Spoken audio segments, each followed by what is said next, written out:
Hi, van life is not for everyone. Now, I don't say that lightly. Basically, there's two different types of people that live in vans. Ones that have to be there and ones that want to be there. We're basically talking about the ones that want to be there, and even some of those may not be able to transition into this lifestyle. Instead of just talking about a normal pros and cons list that many people do, we wanted to shake it up a little bit because we don't really see a lot of cons. Basically anything that you can resolve or find a way to deal with is no longer a negative in our books, and we don't really have any negatives living this kind of lifestyle. We actually really like it.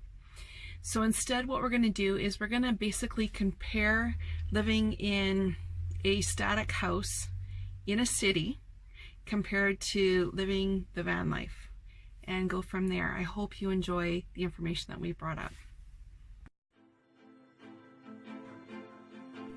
We are The Disadvantaged Journey. We invite you to ride along on our epic adventure as we live the van life. Come explore amazing places, see nature in its element through all terrains and seasons. We eat incredible food on the road and meet amazing individuals living alternative lifestyles. Come experience the incredible privilege of seeing wildlife as we tour this great nation. Welcome aboard. Okay, so one major area of difference between living in a static house in the city and living the van life is that it causes forced minimalism, and that can be very advantageous in many ways. One of the first things is that you can only bring or buy what you need and what you can carry in your vehicle. And if you don't follow those little rules, you're not going to have any space to live in your van. So you're going to quickly find out that you need to do this. It's forced. Another thing is that you're only going to cook what you can eat. Most vans don't have fridges, or if they do, they're very tiny ones. So basically, you don't want to be storing food. You cook what you need for the meal, and you go and buy fresh daily, and that's also advantageous for your health. The freshest vegetables and fruits and meat and everything. Another thing is you can only use the power that you can create. So again, minimalism in the way that, like, you can't be watching TV for 24 hours unless you can create the power. So basically, you can only create power by charging a battery pack while you're driving, or having a solar or wind generator system with your vehicle and batteries, again, for storage. Some people also carry a generator, but a generator can be bulky, and it gets very expensive to run a generator for very long. So not too many people will carry the generator because of the space and the cost issue, except for if you're doing a lot of boondocking, or if you're a lot in rural areas. That might be something that you should always keep just in case of emergency. It can actually be used to even jumpstart your vehicle if there's nobody else around. Another thing is it causes minimalism in every other area. So for example, we have one cup, one plate, one bowl, one pot, one pan. I do have a what do you call it? Heavy duty cooker, like a slow cooker pot, just because I'll make stews or cook beans, and we don't want a lot of the moisture and steam inside. So the heavy lid actually keeps the moisture down in the vehicle. And other than that, just a few utensils. But you're not going to be like in a house and have all of these appliances, utensils, cupboards full of dishes, wine glasses, all of these things. You're not going to have that in a van because you don't have the space. It also causes minimalism with the linens. You have the set of sheets that are on your bed and maybe one extra. Maybe an extra blanket, but other than that, you don't want to be storing and carrying around a bunch of blankets or bedding. One towel each. Maybe one extra towel just in case you need it for the van. But other than that, you don't have a lot of linens around. You're not going to have all these placemats. You're not going to have all of these other things that you have in a house. Basically, a house has closets, rooms, and furniture that do nothing but store the stuff you're not using. So in a van, you don't have those issues because you don't have all of that extra space. So forced minimalism. This next little bit is about finances. Now, it might not necessarily be cheaper to live in a van. And the reasons could be that you've moved into your van and you don't cook anymore, so you're going out to eat all the time. And unfortunately, that happens to a lot of people. If you can definitely keep the cost down if you do most of the cooking in your vehicle. Another area is if you're going in the van life because you want to travel a lot, you're going to be spending a lot more money on fuel and maintenance for the vehicle and repairs and things like that. So it can be more costly, and you might be spending the same amount as you did in a static house just because you're traveling and seeing the world and doing things.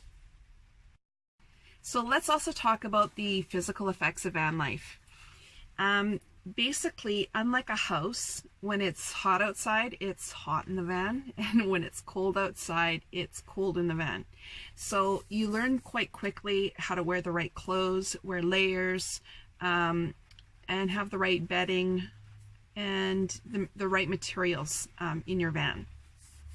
You also learn that the heater can reduce the temperature spread, but it's not going to eliminate it and be nice and cozy like it is in a house. So that might be a negative to some people, but it also might be a huge positive because it actually strengthens your body. Your body becomes acclimatized and learns how to deal with hotter and colder weather than you would living in a house with the heat and air conditioning. Some other physical benefits of living in a van would be you're exposed to fresh air, you're exposed to the sunlight and the vitamin D benefits of that, exposure to dirt, so dirt actually strengthens your immune system, and also another benefit that we think is that you're not overwashing or over cleaning your skin and hair.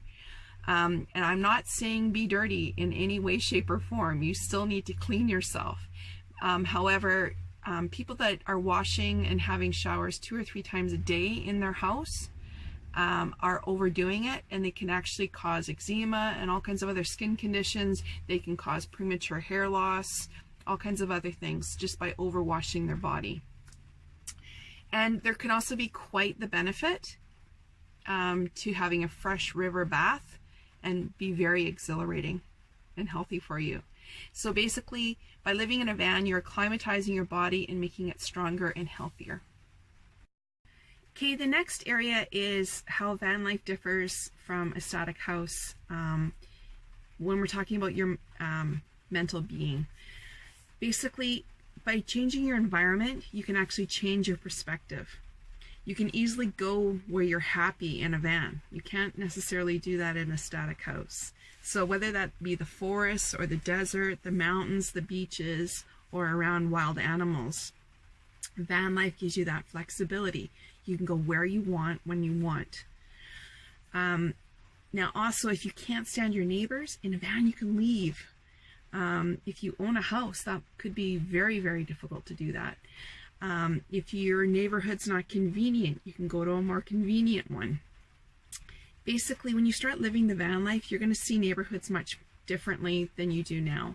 You're going to see parks differently, community gardens, markets, community centers, libraries, and Wi-Fi. You're going to find that much more important, and you're going to seek out those places much more. As well as RV parts stores or vehicle parts stores. You're going to want to know where those are. Life is not stale or repetitive when you're living in a van. It can be in a house. Even if you work at a fixed place in a van, as long as you are following the unwritten rules of vandwelling, which we'll get into in another video, basically you're going to have a really good time living the van life. You're going to challenge yourself, learning new skills, and in most cases, you're going to become a do-it-yourselfer for minor repairs, maintenance, power creation, building and design, etc. Another major benefit with van life is that you're going to reduce your footprint on the planet compared to living in a static house. You're going to take up much less space. You're going to dramatically reduce the resources required to sustain life. You're going to use a lot less water, a lot less fuel, a lot less power. You're going to create less waste. And also, you're going to buy what you need, not extra stuff like people do in houses. If you have tanks, you're going to need to empty them, and in some cases that may cost you money, but you also in a house have to pay for garbage collection and other things like that. So in reality, you're still further ahead even if you have to pay for dumping your tanks, for example. You're going to wear your clothes longer, and you're going to try to stay clean. Just because you have to go take your laundry to a laundromat now instead of just throwing it in the closet next to your bedroom. So you're going to be a much better steward of the resources that you've been given. When your needs are met and you feel secure doing what you desire and you're less dependent on stuff, when you can travel and you can see your dreams being realized, you will be happier and have more positive emotions like excitement and accomplishment. So van life is also very, very good for your psyche and your overall wellness. Okay, one of the next things is people talk about safety. And living in a van, you may have to be a little more cautious, more aware of your surroundings, and take a few more precautions than you would in a house. However, statistically speaking, they're both about as dangerous. However, when you're in areas that you don't know, you need to seek out information.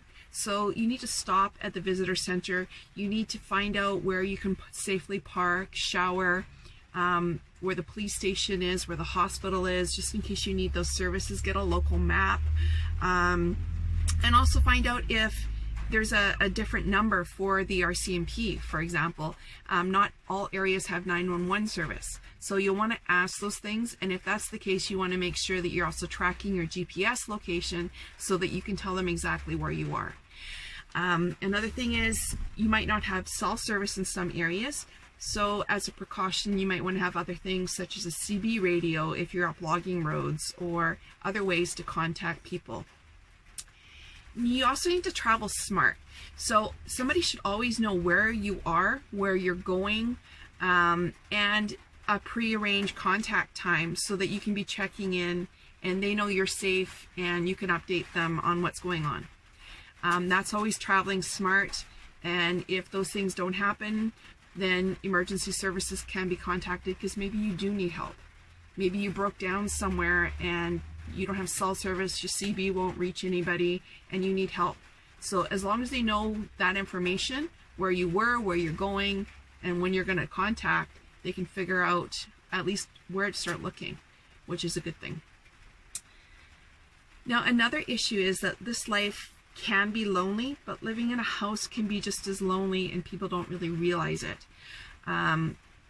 So it's very important to reach out and talk to other people. It's really good to meet up with other people in the vanning community. When you go to communities, if there's van dwellers in the area, they can advise you much better than even the travel centers can.